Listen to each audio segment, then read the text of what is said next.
अस्सलाम वालेकुम दोस्तों, मां दिलेर सिंध इन वक्त मौजूद हुयो में डाओ हॉस्पिटल जे रोड ते। ऐं दोस्तों मां हेॾां आया में त हिते अची विया अथव कराचीअ में फोटा। हे तव्हांखे ॾेखारियां थो, हे अथई था फोटा।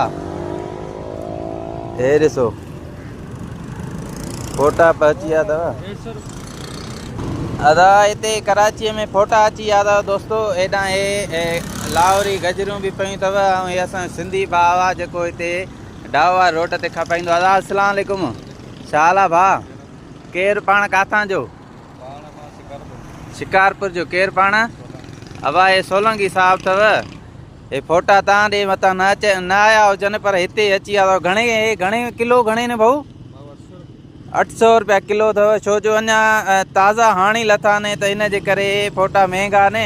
ऐं गजर भाऊ 150 रुपया गजर अथव। वाह, जेको बि हिते रहे थो सचल में या चप्पल में या छा इनायत में जेको बि रहे थो वाह, हे कुंड ते बीठो अथव। हे डाओ वारो रोड अथव। जीअं ई हेॾां ईंदव हे मारवाड़ा जे कुंड ते बीठो अथव असांजो दोस्त सोलंकी साहब। ठीकु आहे सोलंकी साहब, वॾी महिरबानी, अलाह ख़ुशि कंदई।